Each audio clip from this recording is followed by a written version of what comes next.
రాజన్న సిరిసిల్ల జిల్లా ఎల్లారెడ్డిపేట మండలం దుమాల గ్రామంలోని తెలంగాణ గిరిజన సంక్షేమ శాఖ ఏకలవ్య మోడల్ రెసిడెన్షియల్ స్కూల్లో వసతులు కరువై విద్యార్థులు తీవ్ర ఇబ్బందులు పడుతున్నారు. హాస్టల్లో దోమలు, ఎలుకలు, పాములతో విద్యార్థులు తీవ్ర ఇబ్బందులు పడుతున్నారని, మంగళవారం రోజున ఇద్దరు విద్యార్థులకు ఎలుకలు కరవడంతో విషయాన్ని బయటకు వెళ్లకుండా ఉపాధ్యాయులు జాగ్రత్తలు తీసుకున్నారు. హాస్టల్లో చెత్తాచెదారం పేరుకుపోవడంతో పాములు కూడా వస్తున్నాయని పలువురు విద్యార్థులు ఆవేదన వ్యక్తం చేశారు. ఎల్లారెడ్డిపేట డిప్యూటీ తహసీల్దార్తో పాటు బీఆర్ఎస్పీ, బీఎస్ఎఫ్ విద్యార్థి సంఘాల నాయకులు ఏకలవ్య మోడల్ గురుకుల పాఠశాలను సందర్శించారు. ఈ కార్యక్రమంలో బీఆర్ఎస్పీ నాయకులు సింగారం దేవరాజ్, కొర్రి అనిల్, మునిగే ప్రమోద్, సింగారపు మధు, సిరికొండ నాగరాజ్, తిరుపతి, ఆశీర్వాదం, జుబేర్, బీఎస్ఎఫ్ నాయకులు కరుణాకర్, సన్ని తదితరులు పాల్గొన్నారు.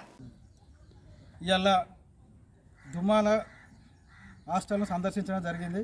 నిన్నటి రోజున 9వ తరగతి చదివే ఇద్దరు పిల్లలకి, అమ్మాయిలకి ఎలుకలు కరిచినాయి. దాని గురించి అడగడానికి వచ్చినాము.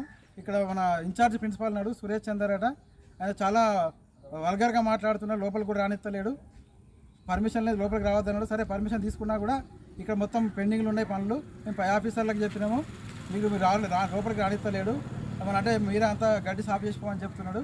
మా మీదకి మరబడుతున్నాడు. అంటే నార్త్ ఇండియా నుంచి వచ్చిండు. ఇక్కడ ఆయనకు తెలుగు సరిగా రాదు, మాకు హిందీ సరిగా రాదు. ఇక్కడ లోకల్ స్టాఫ్తో కూడా ఇబ్బంది అవుతున్నది.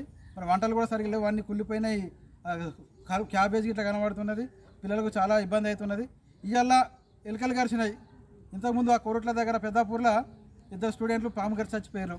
రేపు ఇక్కడ కూడా అట్లాంటి సంఘటనలు జరగచ్చు. అందుకని ఇట్లాంటి సంఘటనలు జరగద్దు. గవర్నమెంటు స్టేట్లో వచ్చి దాదాపు 10 నెలలు అవుతుంది. రేవంత్ రెడ్డి అనే ముఖ్యమంత్రి ఉన్నాడు.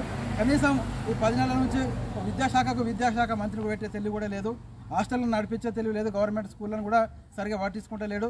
గవర్నమెంట్ దీని మీద తొందరగా యాక్షన్ తీసుకొని ఇట్లాంటి సంఘటనలు జరగకుండా చూసుకోవాలి. మేము ఎంతటికైనా ముందుకొచ్చి దీనికోసం పోరాటం చేస్తాం. అవసరం ఉంటే మా వంతు సహకారం కూడా చేస్తాం.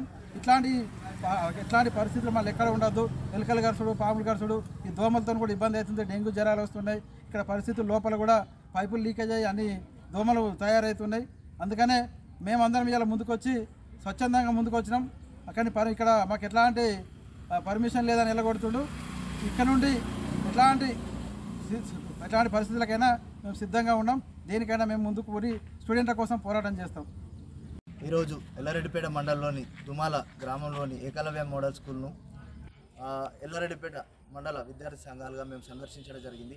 ఇక్కడ పరిస్థితులను చూసుకుంటే పరిసరాలు మొత్తం పూర్తిగా వర్షం కారణంగా గడ్డితో మొలుచుకుపోయినాయి. అదేవిధంగా దోమలు అనేటివి పూర్తిగా వస్తున్నాయి. నిన్నటి రోజున 9వ తరగతి జరుగుతున్నటువంటి విద్యార్థులు ఇద్దరికి ఎలుకలు కరవడం అనేది జరిగింది. ఆ విషయం దృష్ట్యా మేము ఇక్కడికి వస్తే ఇక్కడ ఇన్ఛార్జ్ ప్రిన్సిపల్ అనే వ్యక్తి కాస్త దుర్దిగా ప్రవర్తిస్తున్నారు. అదేవిధంగా విద్యార్థుల క్లాస్ రూమ్లోకి పాములు కూడా వస్తున్నాయన్నటువంటి విషయాన్ని విద్యార్థులు కూడా చెప్పారు.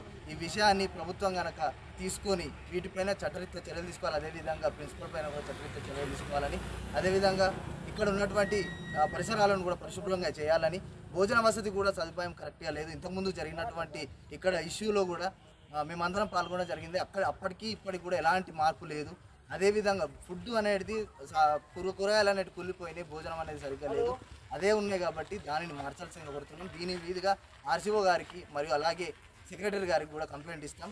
దీనిపైన చట్టరీత్యా చర్యలు తీసుకోవాలని కోరుతున్నాం.